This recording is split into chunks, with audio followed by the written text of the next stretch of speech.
नमस्कार शुभेच्छा नूतन वर्षर अभिनंदन। आज आम अच्छु आमर पूर्वतन विधायक श्रीयुत सौम्यरंजन पट्टनायक घर ठारे आज से घर प्रवेश कर नुआ घर नुआ बाउंड्री कर तो से आम आज आसलु माननीय पूर्वतन विधायक आमको निमंत्रित करते आम गोटे परिवार लोक 2024 मसीहा जनरल इलेक्शन को समय आशीर्वाद आम समस्त इलेक्शन लड़ू एकाठी लड़ू तेणु आज सब ये कार्यक्रम चाहते आम समस्त खंडपड़ा विकास अलरेडी विकसित मैं तो कही सारी खंडपड़ा अलरेडी विकसित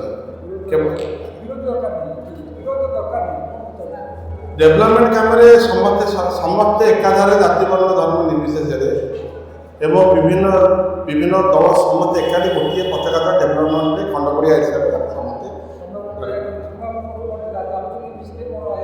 ना केवल खाली खाइलु बसिक समय बसिक खाइले आम खीरी खाइलु आइसक्रीम खाइलु गजर सागे थे सागे कलेज फंक्शन 10टा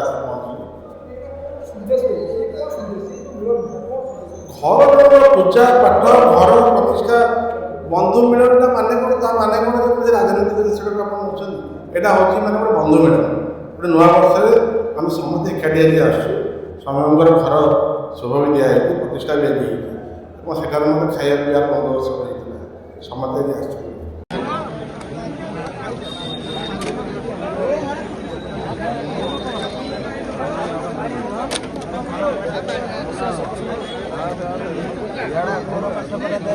आस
मोर राजनीतिक जीवन आरंभ खंडपड़ा सहित परिचित आपण मैंने हुए तो जान थे मुझे जो थाए ना कहीं जो दल में थाए ना कहीं खंडपड़ा मोर ओरिजिनल भोटर लिस्ट ना ये मोर घर अच्छे जो घर आप बर्तमान देखुं मुझे भोट दिए एवं यह मोर अति निजर मु विभिन्न परिस्थिति पड़ी हुए तो दूरे जापे खंडपड़ा किंतु मुझे खंडपड़ा पर्यटन अच्छी एभली गोटे बार्ता मोर शुभेच्छु बंधु मान देवाई आज बंधुबांधव कार्यक्रम होता समस्ते नुआ वर्ष शीत दिन में पिकनिक जाऊँगी यहाँ आप खंडपड़ा सुंदर पिकनिक बोले गोटे भावु मुझे आज बाटर आला बेले बहुत गुड़े गाड़ी देखी पिकनिक पार्टी अंध मुख बधिर स्कूल पिकनिक पार्टी कॉलेज मानक पिकनिक पार्टी अनेक शुभेच्छु बंधु क्लब मानक पिकनिक पार्टी आमर यहाँ गोटे पिकनिक पार्टी बोले कहीं न भाव मु बहुत खुशी मोर घरटी टी अपंतरा पड़ता ये भितर टे मरामती कर रंग फंग दि जाए समस्ते कहले आप रंग घर कले सफा कले आप भोजी कहीं से बंधु मान उद्देश्य एकाठी होगापी ये गोटे कार्यक्रम है या पछरे सांबादिक अन्य जमी सब कथा पछरे किसी रहस्य देखुं आपण मैंने देखने विशेष सफल है से कथा मुझे ये तो बीजेपी अच्छा पुराना बीजेपी नुआ बीजेपी पुराना कांग्रेस बीजेडी भी अच्छा ଆଉ କିଏ ନାହିଁ? କମ୍ୟୁନିଷ୍ଟ ଭାଇ ତ ଅଛନ୍ତି, ଆପଣମାନେ କାହିଁ ଆସିଛନ୍ତି? ଖବରକାଗଜ ପଇସା ଆସିଛନ୍ତି ନା କାହିଁକି?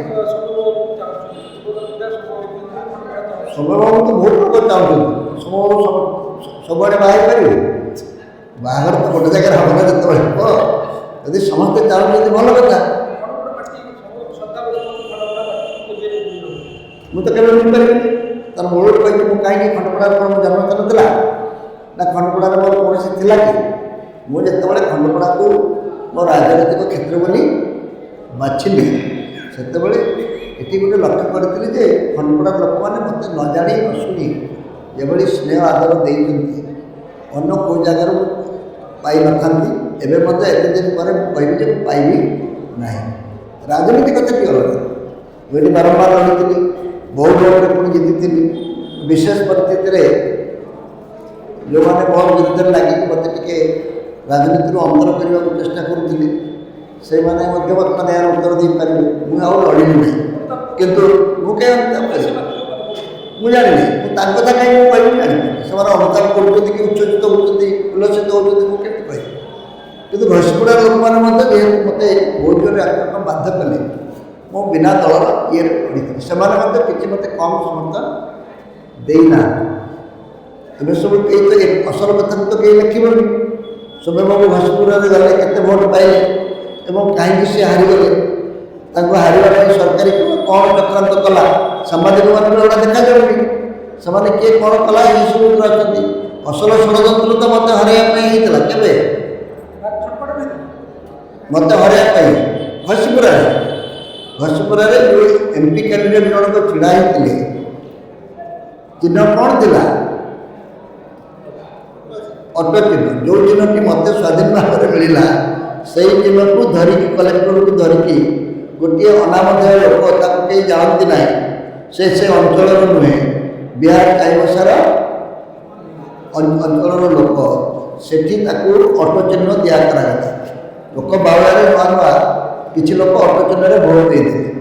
ସେ ମୋ ଘଷିପୁରା ନିର୍ବାଚନରୁ କେତେ ଭୋଟ ପାଇଛି ଏବଂ ଆଉ ଯେଉଁ 6ଟି ପାର୍ଲାମେଣ୍ଟାରୀ ସେଗମେଣ୍ଟ ଅଛି ସେଥିରୁ କେତେ ଭୋଟ ପାଇଛି ହିସାବ କରି ଦେଖିଲେ ରହସ୍ୟ ଉଦ୍ଘାଟନ ହେଇଯିବ।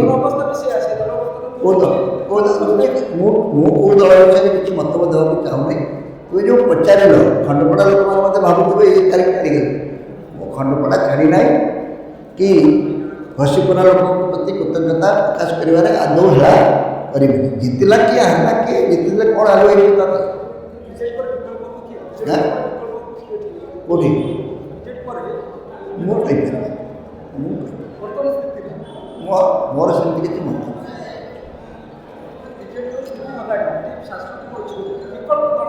ଓଡ଼ିଶାର ଲୋକମାନଙ୍କୁ ମୋର ଛୋଟିଆ ଗୋଟେ ନିବେଦନ, ମୁଁ ମଧ୍ୟ ଭୁଲ କରିଛି। ମଣିଷ ଭୁଲ କରେ, ଭୁଲ କରିବା ମଣିଷଙ୍କ ପାଇଁ ଆଦୌ ପାପ ନୁହେଁ। କିନ୍ତୁ ଭୁଲ କରିସାରିଲା ପରେ ସେ ଭୁଲକୁ ସ୍ୱୀକାର କରେ ନାହିଁ, ତାକୁ ପ୍ରାୟଶ୍ଚିତ କରିବା ପାଇଁ ଯେ ଉଦ୍ୟମ କରେ ନାହିଁ, ସେ ପାପରୁ ସେ କେବେ ମୁକ୍ତ ହୋଇପାରିବ ନାହିଁ। ମୁଁ ବିଜେଡ଼ି ଦଳରେ ଯୋଗ ଦେଇ ଭୁଲ କରିଛି, ବିଶ୍ୱାସ କରି ଭୁଲ କରିଛି। ଓଡ଼ିଶାର ଲୋକମାନେ ମଧ୍ୟ 24 ବର୍ଷ ଧରି ବିଜେଡ଼ି ଉପରେ ଆଉ ନବୀନ ବାବୁଙ୍କ ଉପରେ ବିଶ୍ୱାସ କରି ଯେଉଁ ଭୁଲ କରିଛନ୍ତି ସେଇ ଭୁଲର ପ୍ରାୟଶ୍ଚିତ କରିବା ପାଇଁ ସେମାନେ ଉଦ୍ୟମ କରନ୍ତୁ, ତାକୁ ଭୁଲ ବୋଲି ସ୍ୱୀକାର କରନ୍ତୁ।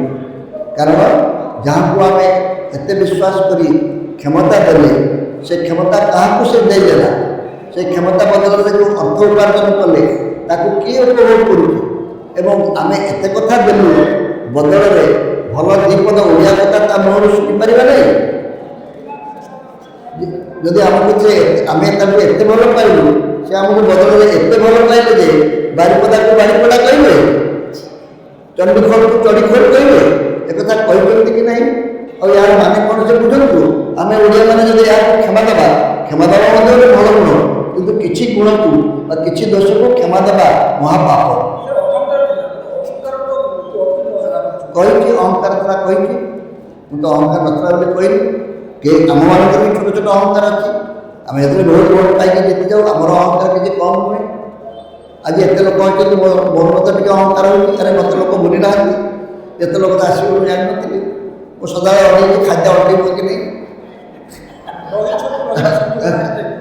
ମୁଁ ଜାଣିନି, ସେଟା ତୁମେ ସାମ୍ବାଦିକ ଜାଣିଛ ମୋତେ କାହିଁ ମଲା ପର୍ଯ୍ୟନ୍ତ ରହିବି ସବୁବେଳେ କଥା ଦେବୁ। ମଲା ପର୍ଯ୍ୟନ୍ତ ରହିବି, କିନ୍ତୁ ମୁଁ ଏଠି ପଢ଼ାଇବି କି ନାହିଁ ସେ କଥା କହିଛି, ସେଟା ମୋ ପିଲାମାନେ ଡିସାଇଡ୍ କରିବେ। ମୁଁ ତ ବର୍ତ୍ତମାନ ଜିତିଲା ପତ୍ର ମଲା ପର୍ଯ୍ୟନ୍ତ ନୁହେଁ, ମଲା ପରେ ମୋର କ'ଣ ମୁଁ କେମିତି କହିବି?